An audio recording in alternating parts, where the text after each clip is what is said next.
Hello mga kalongyer, magandang umaga po mga kalongyer. So Sunday na naman po, abangan na naman ng mga warrior natin ngayon. So kaya lang mga kalongyer, medyo malungkot po ang balita. Naharang po yung truck sa papuntang Bigan mga kalongyer. So maaaring hindi po matuloy ang release natin doon. Hihintay po tayong info kung ano yung mangyayari. Pwedeng ibaba yung truck, pwedeng ibalik yung mga ibon. So pwedeng i-release kung saan i-release. Pero ang nakakalungkot doon mga kalongyer, port lap na po. Sana mas maganda, malayo, mapakawalan yung ibon para maganda ang laban. Pero hindi po natin kagustuhan ng mangyayari ngayon. So maghihintay po tayo sa info mga kalongyer.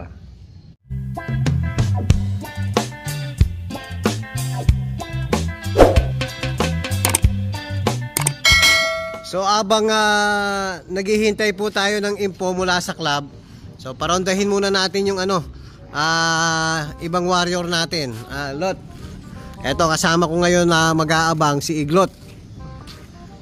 Yan, parondahin muna natin kahit itong unang butas lang, para hindi tayo na iinip habang nag-aabang tayo ng info mula sa club mga kalongyer.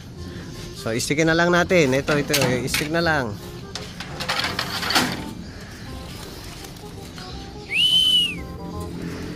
Lipad. Yun. So ngayon sakto may dumating tayong bisita rin, si Sermon. Ayan, kararating lang. Tapos may dala pang pasalubong. Eto, sir, nag-abala ka pa. Matagal-tagal din nakapasyal si sir sa atin. So Sunday ngayon, kasama natin mag-aabang kung matutuloy yung release ng natin mga kalongyer. Time check po, 8 PM na, ay 8 AM na. Time check, 8 AM na po. Wala pa rin din po. So kasalukuyan, nag-aabang pa rin kung anong magiging desisyon ng club. So waiting tayo sa info mga kalongyer. Hello mga kalongyer. So time check po, 9:30 na, wala pa rin info. Ayan, habang naghihintay po tayo ng info, ayan, tinira na namin yung dalang merienda ni Sermon. Ayan, nagutom na po tayo sa kakahintay sa info. Galing sa Kosa. Ayan po. Nakahabol po sa merienda. Merienda tayo. Ayan. Hindi katop ngayon si Kiyo sa merienda. Katop ba siya, Lot? Medyo daw. Tinitira talaga. So ayan mga kalongyer, kain muna po tayo habang nag-aabang tayo ng info sa Kosa. Let's eat po mga kalongyer. Time check po, 9:30, wala pa rin. Sana kanselado na lang. Hello mga kalongyer. Ayan po, nag-info na po yung club natin. So tinuloy po ang release. Pinakawalan po sa Banger La Union mga kalongyer. So medyo malayo-layo naman po kaysa sa San Fernando La Union.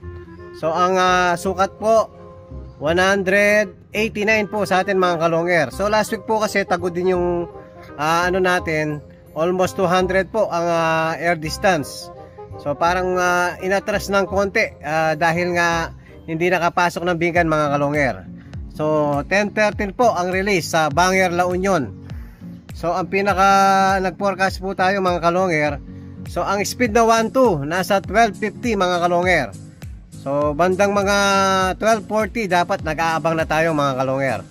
So hintayin na lang po natin yung 12:30 mga kalongyer. Abang-abang na tayo sa 12:30.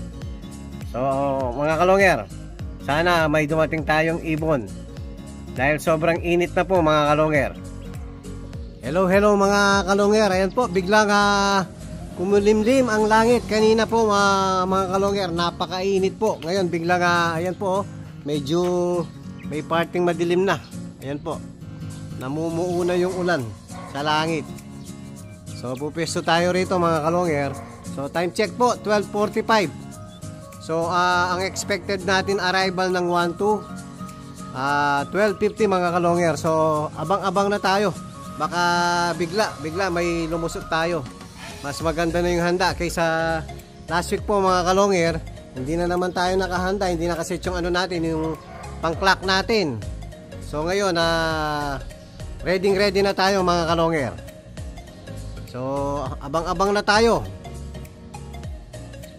Hello mga kalonger, time check po 12:55. So may git 1-1 na lang ang speed, zero clocking pa rin mga kalonger.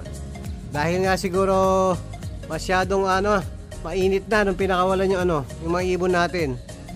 So 10:13 na po. Tapos tirik ang araw kanina. So kahit hindi ganun kalayo, medyo hirap yung mga ibon natin. Dapat meron ng mga dumating yan. So sa bandang Mabalacat, wala pa rin. Bandang Magalang, wala pa rin mga kalonger. Zero clocking pa rin tayo. O yan na si Iglot. Abang-abang na tayo ha. Ready ka na. So abang na tayo mga kalonger. Hello mga kalonger. Meron na pong dalawang nakalusot. So ang unang nakalusot si parin J. Pineda. Yan, sana hindi na masipa yung ibon niya. So ang speed ng ibon niya 1,097 na lang. So halata pong nahirapan yung mga ibon. So yung sa atin dati ang takbo niya laging 1-1. So ngayon delikado, wala pa yung atin, 1,000 plus na lang ang speed. Dati laging 1-1. So delikadong ibon natin pag hindi dumating ng 1,000 plus. Lalong delikado na mga kalonger. So importante, may lumusot na sa natin, sa tropa natin. Sana wag na masipa. So abang ulit mga kalonger. Hello mga kalonger. Ayan po, nakuha na umulan mga kalonger.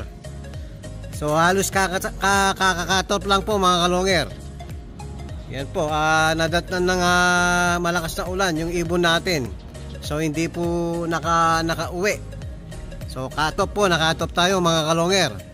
So ang nag-clock sa 2070 birds mga kalonger, ang nakalusot 317 lang ang naklock. So dahil nga sa sobrang init na siguro pinakawalan, kahit Banger La Union lang mga kalonger, medyo nahirapan yung ibon natin. Swerte yung nakalusot. Congrats sa mga nakalusot at congrats kay paring J. Pineda, lap champion po siya mga kalonger. Ayan madilim ang paligid mga kalonger. So ayan, bawi tayo next lap mga kalonger. Sana dumating pa yung mga ibon natin. So bababa muna tayo mga kalonger. May pinapagawa tayo sa baba. So papakita po natin yung pinapagawa natin sa baba. Hello mga kalonger. Ayan po, yung pinagpatungan natin ng trophy, nandito po sila dati. So pansamantala, habang nagtatrabaho si Roland, ayan, pinatong ko muna dito mga kalonger dahil ayan, sobrang dumi na po. Kaya hindi ko alam kung kailan nalinis to, siguro mga last 10 years.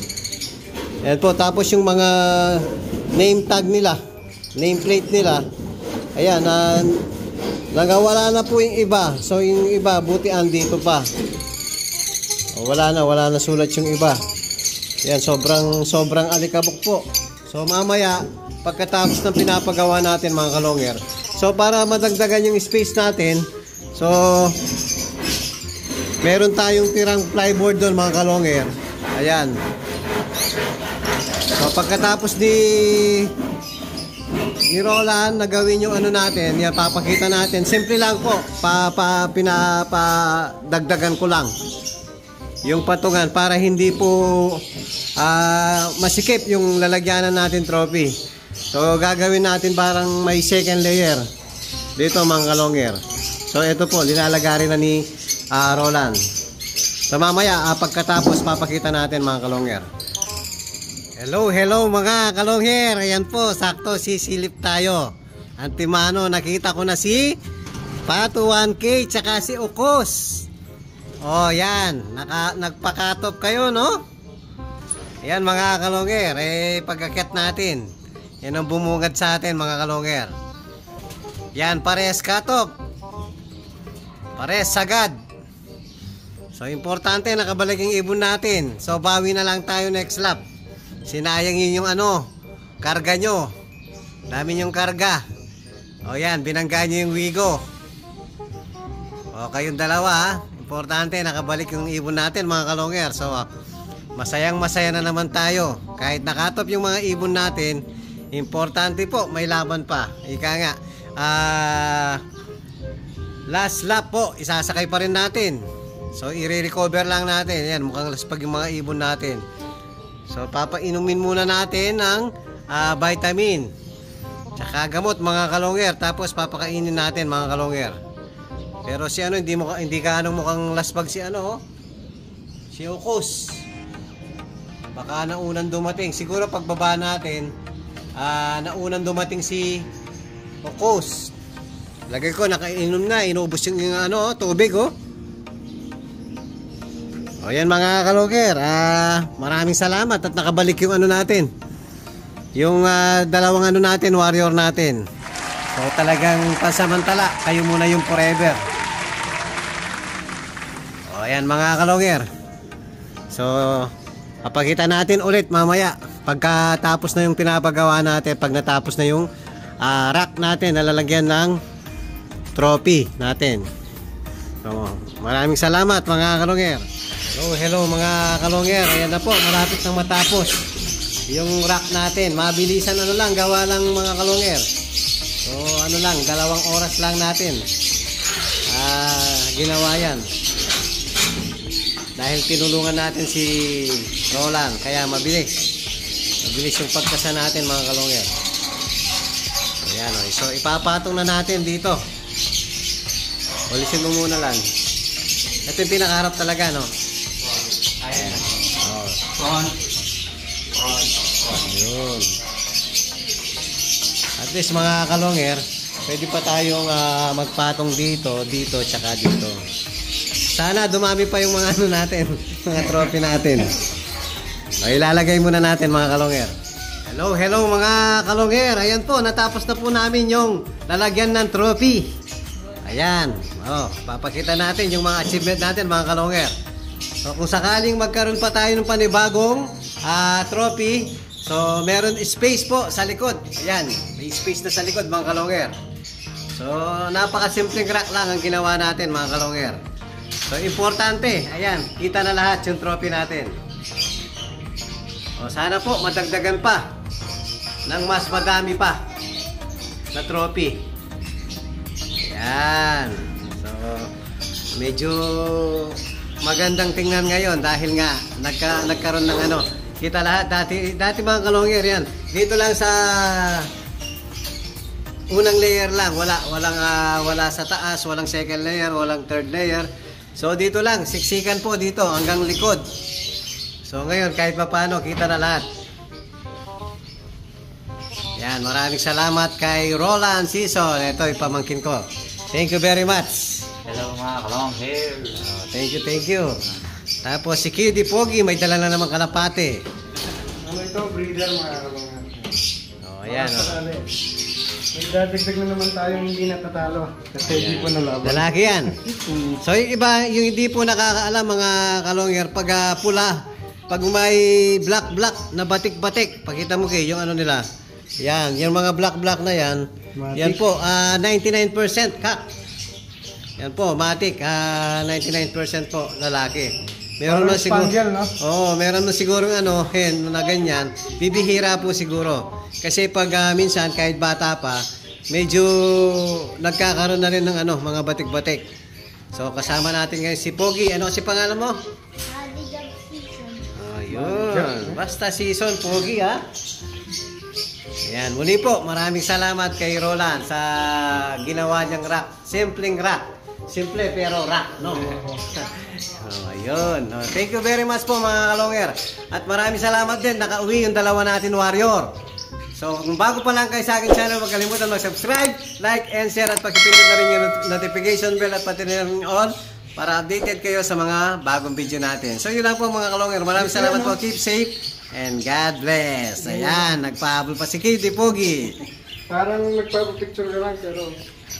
Ayun. Thank you very much mga kalongher.